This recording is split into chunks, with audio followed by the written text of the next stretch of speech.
Este proyecto alberga un objetivo general ambicioso, que es el tener una sociedad más sensibilizada a través del conocimiento de la influencia que tiene la aplicación de las legislaciones en materia de igualdad y violencia de género en la vida de las mujeres del norte y del sur. ¿Qué mejor que compartir esos liderazgos femeninos desde el punto de vista de la solidaridad que hoy estáis demostrando aquí con amigas y compañeras de Marruecos y de mi querida Nicaragua?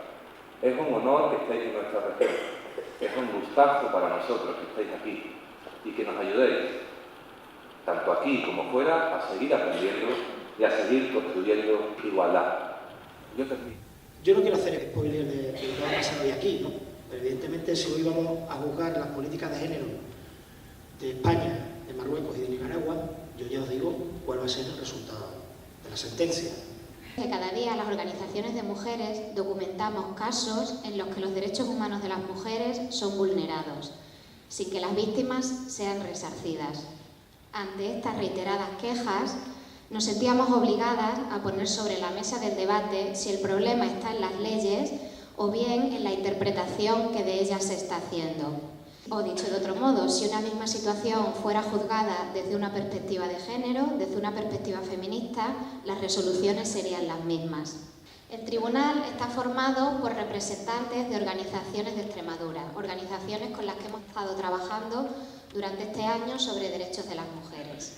Vamos a dar comienzo a la sesión del Tribunal de los Derechos de las Mujeres que se ha constituido en Mérida hoy, día 21 de octubre de 2017. ¿Cuáles han sido los logros más importantes realizados en Marruecos estos últimos años? Estos progresos han sido posibles gracias a dos factores. Primero, una cierta voluntad política, sobre todo con la llegada del rey actual al principio, en el año 2000. Eso después ya todas las esperanzas se han ido completamente desfraudadas a lo largo de los años. Pero sobre todo a la lucha y a la movilización continua e incesante del movimiento de mujeres en Marruecos. Y muchas veces, hablando con la gente, se quiere que el Papá Noel nos ha traído regalos. No es que ha sido una lucha de más de un siglo. No, el movimiento de mujeres no es algo, una historia de ayer. Muchísimas veces estas estrategias no tienen medios humanos convencidos de la igualdad de los derechos de las mujeres, que eso es esencial. Hasta el 2008, las mujeres marroquíes casadas con extranjeros no podían transmitir la nacionalidad a sus hijas y hijos. Solo el padre puede ejercer de tutor parental. Las madres no lo pueden hacer solamente en ciertos casos y con la autorización de un juez. Por ejemplo, una mujer divorciada y que tiene la tutela de sus hijos, para cualquier papel necesita al padre para firmar ese papel. Peor aún, en los consulados europeos, para salir del país, los países que defienden los derechos de las mujeres europeos piden esa autorización del padre.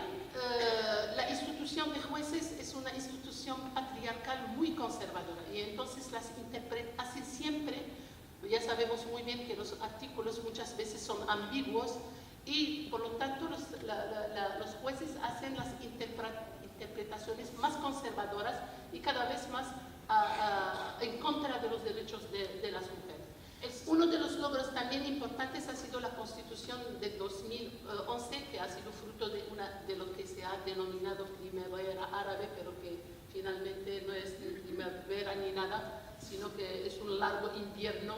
Las primeras manifestaciones en Marruecos han empezado el 20 de febrero, por eso el movimiento reivindicativo se llama Movimiento 20 de febrero, pero la monarquía ha tenido la inteligencia de reaccionar semanas después, con un discurso del rey y llamando a una reforma del Código de la Constitución.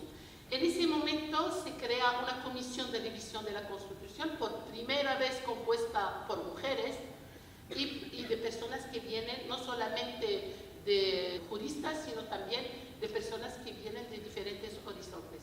Y en ese momento se crea una coalición de asociaciones feministas en Marruecos que se llama Primavera Feminista para la Democracia, que son enunciados en la Constitución. Por primera vez Marruecos reconoce la igualdad de derechos en todos los niveles. Pero, claro, hay derechos de una mano, pero de otra te lo quitan de una manera más sutil, porque los redactores de la Constitución han añadido una frase peligrosa, y eso en el respeto de las disposiciones de la Constitución y de las constantes y leyes del reinado. Entonces, ¿qué ponemos en las constantes?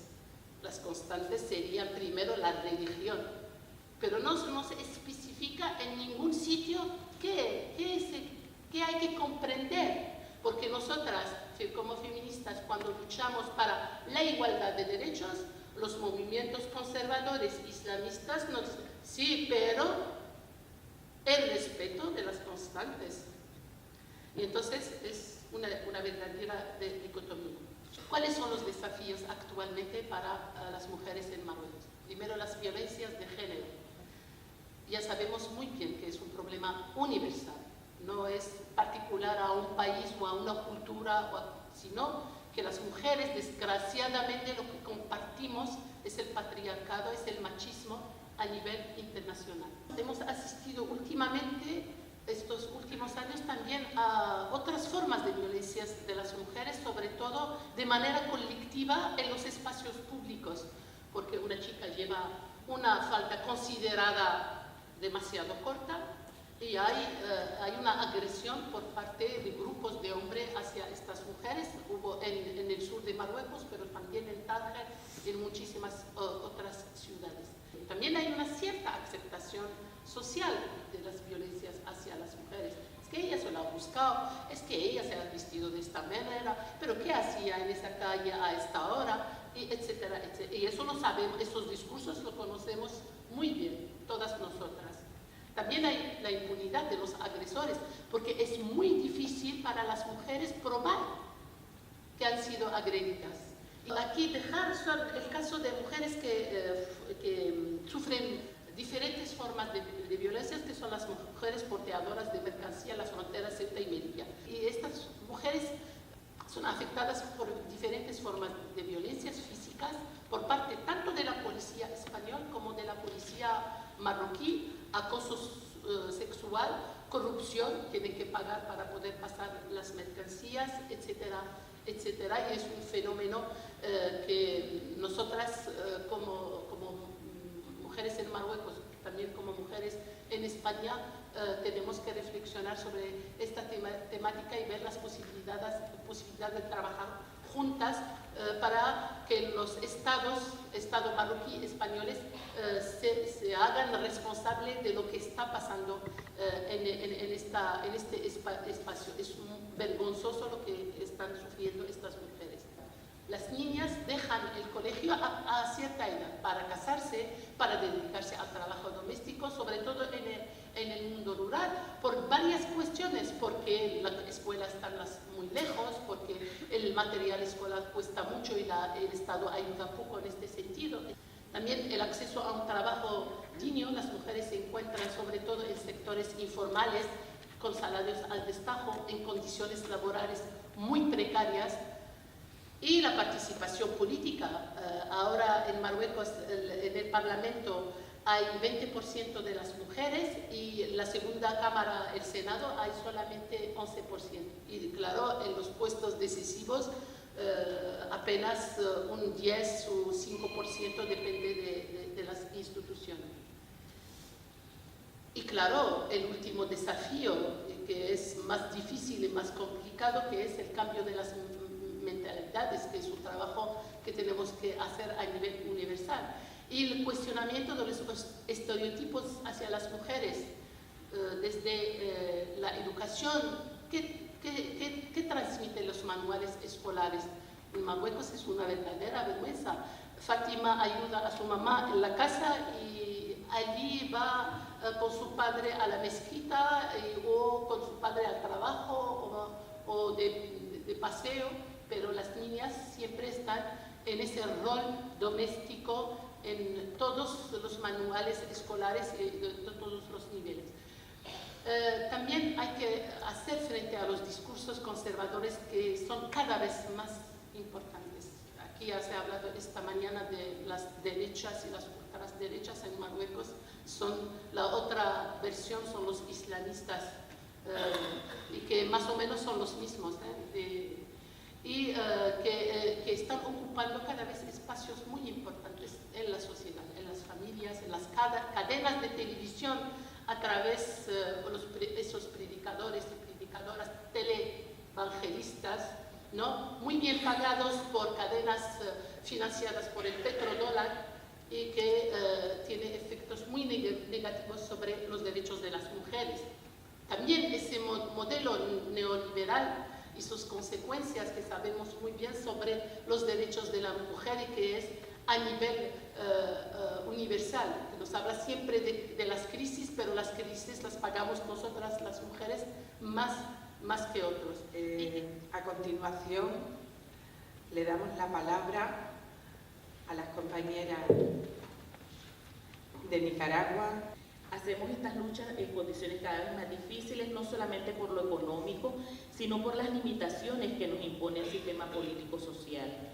Ha habido, y de hecho hay, represión a la manifestación ciudadana, a veces se organizan contramarchas. En momentos en que nosotras hemos organizado marchas, nos han dicho que tenemos que pedir permiso para utilizar las calles en las marchas. Para nosotras es indignante la represión a la manifestación ciudadana, también el cierre de espacios de diálogo con el Estado, la represión a las defensoras comunitarias en el acompañamiento a las víctimas y sus familiares y el retroceso en nuestros derechos humanos. Varias organizaciones han tenido que reducir personal y luego han cerrado sus actividades por falta de fondos, ya que la imposición de políticas de parte del Estado, así como el paulatino retiro de la cooperación internacional, hacen cada día más difícil la gestión y la subsistencia de las ONGs que trabajan directamente con la población. Para nosotras como movimiento feminista ha sido una lucha de 25 años y principalmente porque nosotras promovimos esta ley por una parte y por otro lado la contraparte, el Estado como tal, asume la promulgación de una ley para la cual no todas las mujeres fuimos consultadas. Nosotras estamos en constante alerta frente a los femicidios. Hasta el mes de septiembre de este año, nosotras llevamos un conteo de 43 mujeres. Sin embargo, desde el año 2012 tenemos 303 mujeres que han muerto por el delito de femicidio. En la mayoría de los casos, los femicidas no están llevando ningún proceso judicial, por un lado, y por otro lado hay muchos de ellos que cuentan con avales políticos, así como un aval económico o cualquier tipo de influencia. Muchos de ellos también gozan de libertad plena. La hazaña con la que son cometidos los crímenes de femicidio amerita realmente acciones reales y contundentes por parte del Estado para proteger la vida de las mujeres. Sin embargo, al haber muchas mujeres que denuncian, hay un mayor riesgo. ¿Por qué? Porque se han cerrado las comisarías. Las comisarías en Nicaragua es la instancia policial que toma las denuncias, pero que al mismo tiempo da todo el acompañamiento judicial. Entonces, al haber los cierres de comisarías, quienes están llevando los procesos de investigación es cualquier policía, que no tiene ningún tipo de especialidad y que además de eso no cuenta con calidad o calidez a la hora de atender a una mujer, y muchas veces se recae en la revictimización. Y además de eso, en la culpabilización de por qué estás aquí, qué estás haciendo, si al final lo vas a denunciar o vas a abandonar el proceso legal. Reformaron la ley 779 que les mencionaba antes, y la reformaron quitando elementos sustantivos, como por ejemplo en el delito de femicidio. Antes, en la primera ley contábamos con que el delito era público y privado, aún no teniendo una relación de pareja o un vínculo afectivo. Sin embargo, ahora lo dejaron al ámbito únicamente vínculo afectivo. La violencia sexual es un grave problema de salud pública. Existe un promedio de 3.2 denuncias por día de los delitos sexuales y las víctimas son sobre todo menores de edad. Para una niña que carga con un embarazo producto de violación, no solamente es una tortura llevar un embarazo a término, sino cargar con las consecuencias de su propia victimización y sin acceso a la interrupción de este embarazo y el estigma social que existe alrededor de es una niña violada y además dar en adopción está mal visto porque es ser una mala madre. Entonces Nicaragua es un país con un alto índice de embarazos en adolescentes, según un estudio de una organización que se llama FUNIDES. Las edades van entre 15 y 19 años, principalmente en el área rural, donde 3 de cada 10 de los embarazos son de adolescentes y en el área urbana 2 de cada 10. Como consecuencia, tienen menos oportunidades para estudiar, menos calificación para insertarse en el mercado laboral porque se ven obligadas a estar en empleos de precaria remuneración por una menor calidad de vida. Todo esto se agrava con la falta de acceso a la educación sexual. De hecho, a nosotras se nos han cerrado las puertas, digo nosotras, las organizaciones de mujeres, se nos han cerrado las puertas muchas veces en el Ministerio de Educación para que demos charlas de educación sexual y a veces se logra porque logramos coordinarnos con algunos directores y directoras que son más abiertos al tema. También es un problema el acceso a los servicios de salud de calidad. En Nicaragua se vigila mucho el que una niña o un adolescente lleve a término un embarazo. Eso se cuenta y se nombra con gran victoria y reconocimiento.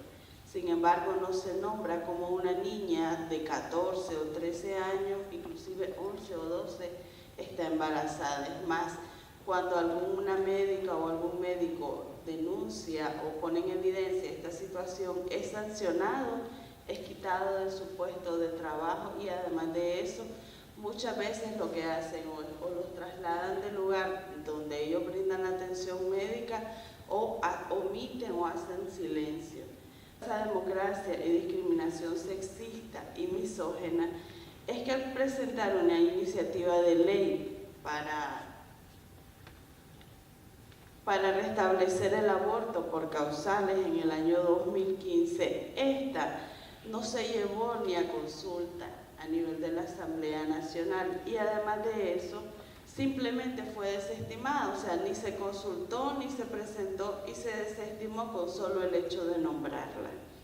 Esto refleja los acuerdos que hay entre Estado e Iglesia, además de todos los sectores oportunistas que negocian sobre los cuerpos de las mujeres en contextos electorales.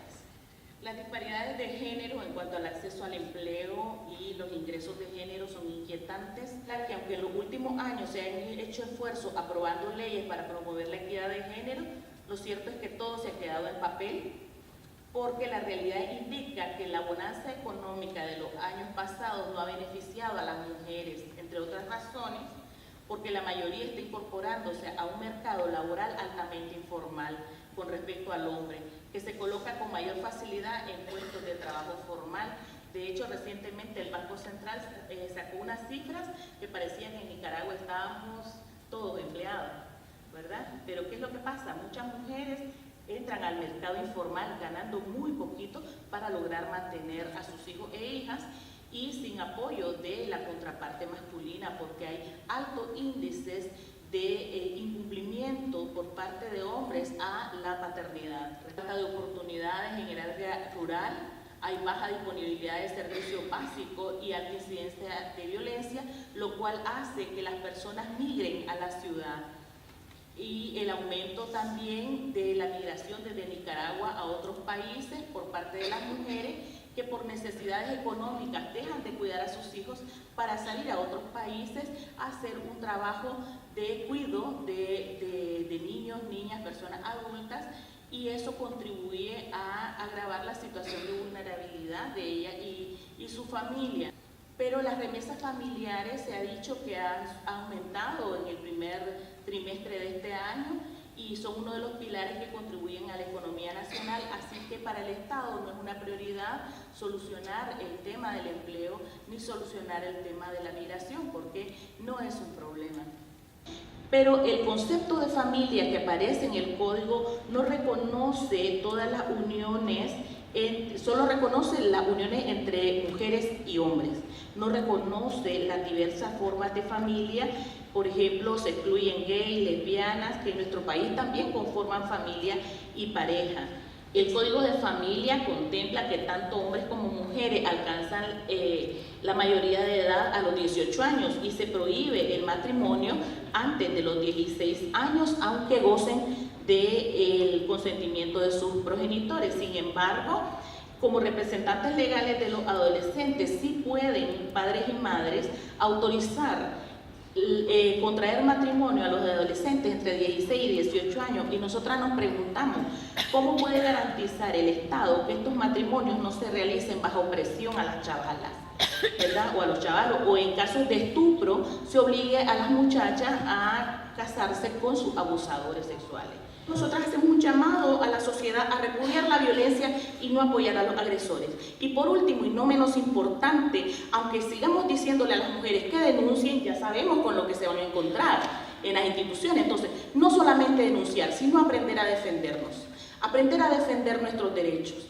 La autodefensa feminista, a conocer nuestros derechos, a defendernos físicamente, a defendernos emocionalmente, a subir nuestra autoestima y a ejercer todo lo que podamos de nuestra ciudadanía. También el reconocer que hay otras formas de salir de la violencia, reconocer que puedo tomar una decisión, o puedo dejar a esta pareja, o puedo cambiar de casa, o puedo empezar a trabajar, o puedo tomar otro tipo de decisiones que beneficien mi vida y la de mi familia, son también importantes. Cuando el Estado no nos favorece, hay otras formas de obtener justicia.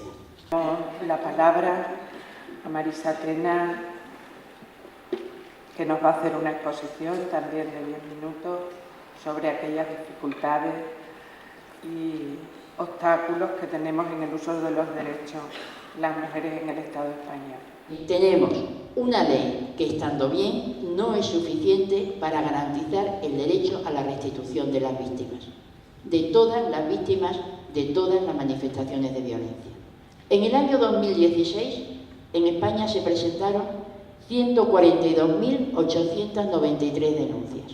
De esas 143.000 denuncias, por decir en números redondos, cuando se llegaron a los juzgados, se archivaron el 45,46%. 65.000 casos en los que las mujeres no fueron atendidas ni se hizo ninguna investigación.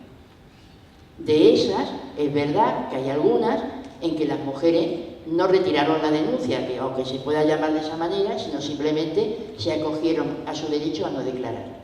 Pero esa estamos hablando de un 16%. El resto, hasta el 45,46%, se archivaron porque los juzgados no hicieron ningún tipo de investigación. Una vez que ya continúan el resto, solamente 28.000 mujeres contaron con orden de protección. Sin embargo, la idea que tenemos, socialmente hablando, es que cuando se pone una denuncia por violencia de género, se nos cree, se abre una puerta a la solución y todo parece que corre en favor de la mujer. Y sin embargo vais viendo cómo vamos en los distintos escalones bajando la protección a las mujeres y bajando la credibilidad hacia las mujeres.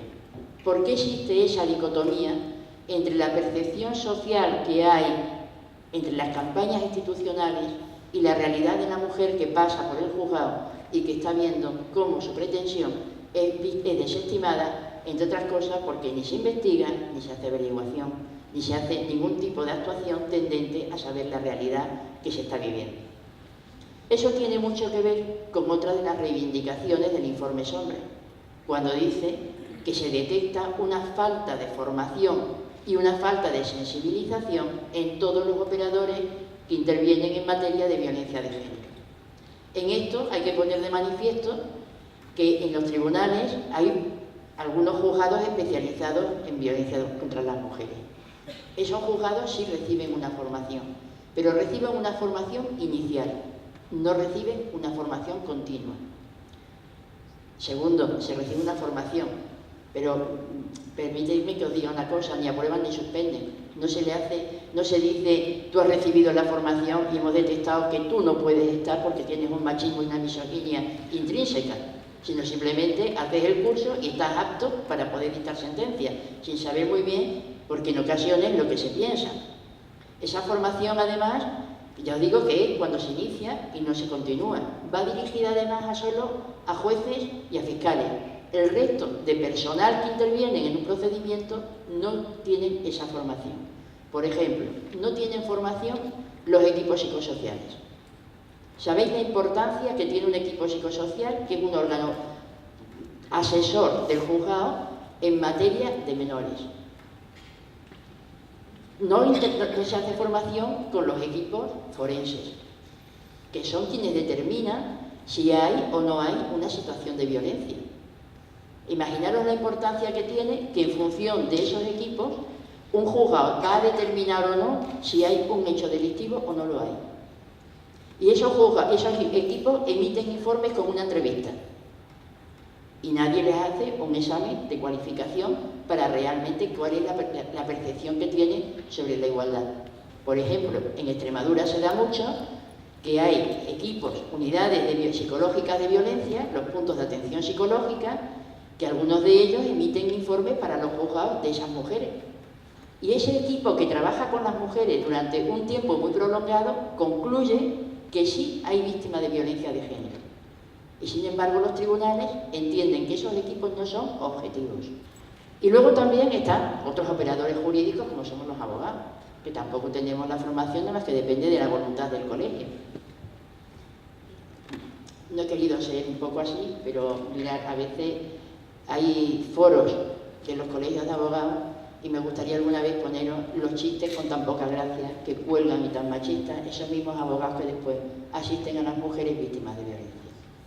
Mirad, en el caso de Juana Rivas se ve con claridad el incumplimiento de la Ley Integral contra la Violencia de Género al decir los tribunales españoles que no admiten la competencia, cuando la ley dice que en caso de que la víctima resida en un lugar, el juzgado competente será el lugar donde esté la víctima. Sin embargo, aquí hemos visto que la víctima, el juzgado, se quita de en medio. Aquí hay, en el caso de Juana Rivas, pero hay muchas Juanas Rivas con este tema, también en Extremadura. Se pone una denuncia por maltrato y no se investiga qué es lo que hay de fondo. Si realmente existe un maltrato o no existe. Simplemente se da por hecho que no es cierto. Y como se da por hecho que no es cierto, sin ninguna investigación, se le entrega a los hijos al maltratador. Digo al maltratador porque ya había una sentencia condenatoria. Y se hace la entrega de esos menores sin tener en cuenta que la propia ley ya dice que cuando hay una situación de violencia, los menores hay que protegerlos, porque los menores están expuestos a esa misma violencia. Y pese a saber de que todos los estudios que se hacen ponen de manifiesto que el hecho de que los menores sigan manteniendo contacto con el agresor, lo único que hace es perpetuar las situaciones de violencia, porque es repetir los modelos. Y el niño repetirá el modelo del padre agresor y la niña repetirá el modelo de su madre agredida. Y esa es la única forma de cambiarlo, es quitando la situación que tenemos hoy de mantenimiento de las custodias. Ni al 4% de las órdenes de protección del año 2016 se suspendió el régimen de visitas. Ni en el 4%, al mismo tiempo que estaban incrementando el número de niños asesinados por los padres para hacerles daño a las madres. Y esa es la situación que se genera. Pero al mismo tiempo que esto, en ese mismo caso de Juana Rivas, tenemos un juzgado en el que dice que ella está ejerciendo el síndrome de alienación parental. Un síndrome que está negado por todas las organizaciones de la salud, que el propio Consejo General del Poder Judicial aconsejó y recomendó a los juzgados la no aplicación por no ser un síndrome científico y por ser además una forma de victimización de las mujeres. Porque lo único que persigue ese síndrome es que no se investigue la realidad de la violencia, sino que directamente se culpe a la madre de que el padre no sea capaz de mantener relaciones adecuadas con los hijos. Buenos días, soy Maribel, vengo de la Asociación de Cañaveral Y me ha sorprendido mucho el ver que, por ejemplo, las mujeres marroquí cuando vienen con hijos todavía tengan que presentar aquí en la Unión Europea el papel firmado por el padre, si son separadas o no. Eso me ha sorprendido porque entonces que están apoyando todavía el machismo de allí, ¿no? La verdad es que nos vamos a ir a casita con las pilas muy cargaditas, los deberes hechos, y yo como mujer y feminista y trabajando también por los derechos de las mujeres a través de una organización de mujeres, os pregunto a vosotras, si vosotras también que sois mujeres feministas, mujeres muy organizadas, que estáis haciendo una labor fundamental, si tenéis el apoyo y el respaldo de otras mujeres que al igual no pertenecen a ninguna organización, pero que a veces por la situación que se vive, por el miedo, por el que no pueden dar ciertos pasos, si os apoyan, si estáis unidas, que estamos hablando de las redes que son tan importantes. A mí me preocupa por algunas cosas de las que habéis dicho, de que estos países del primer mundo que se reúnen en una asamblea y reprueban las actitudes de los países violentos, machistas, da la sensación de que entre bambalinas tienen como un pacto de no intervención, de decir, bueno, con la excusa de la soberanía del territorio, si ellos dicen que esta mujer tiene que venir con permiso de su marido, yo le pido el permiso de su marido, aunque no sea un requisito de entrada en este país. Entonces, no sé, creo que es preocupante, porque si fuera petróleo, la soberanía no importaría tanto. Estamos hablando de derechos. El tribunal de hoy es una forma de conquistar, de saber que todas vamos en el mismo camino hacia la igualdad y que la única forma de hacerlo es desde un sentimiento de universalidad y de internacionalidad. Los tribunales internacionales nos protegen en cuanto a estas cuestiones. Lo que estamos viendo es que no hay soluciones internacionales. No hay, lo que decíamos antes, no hay ningún tipo de solución internacional que de verdad garantice el ejercicio de nuestros derechos. Si nuestra nación, si nuestro patria, nuestro territorio es el mundo, deberemos exigir soluciones internacionales, porque los derechos, si solamente son para una parte de las mujeres, solo son privilegios.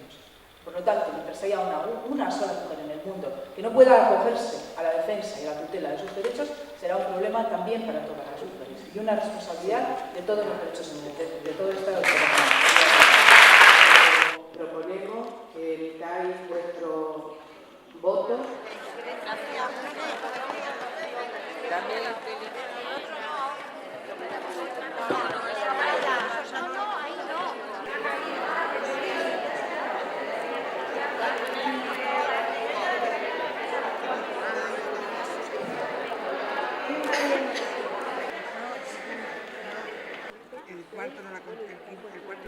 El Tribunal de los Derechos de las Mujeres, constituido en la ciudad de Mérida el día 21 de octubre de 2017, formado por representantes de asociaciones de mujeres de Extremadura, oídas en audiencia pública a las organizaciones feministas que representan a las mujeres de Nicaragua, Marruecos y España, analizado el voto emitido por el jurado popular, consideramos que este tribunal, impulsado por Malvaluna, Fundación ANA, contando con el apoyo y financiación de la Agencia Extremeña de Cooperación, es un eslabón más en la larga cadena de tribunales y acciones que en defensa de los derechos humanos de las mujeres se vienen realizando.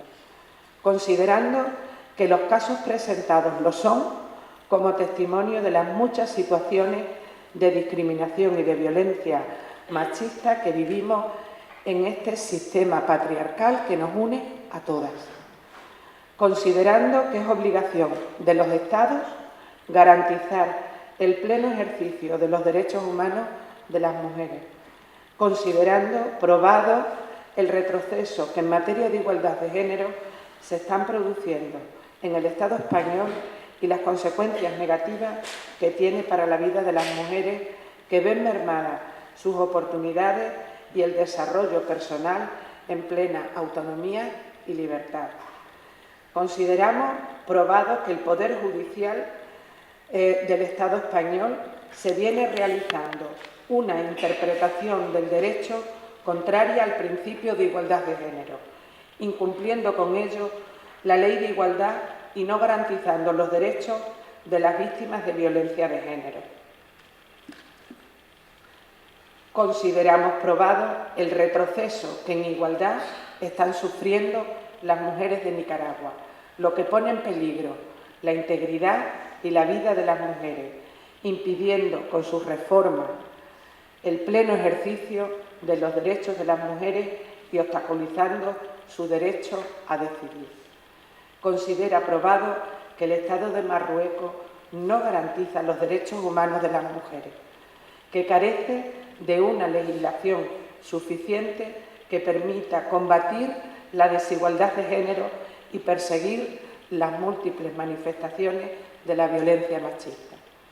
Este tribunal reconoce la valentía y el coraje de las mujeres víctimas de violencia machista o de cualquier otra discriminación por razón de sexo y se solidariza con sus demandas ante la justicia y la petición de reparación que este tribunal quiere contribuir simbólicamente.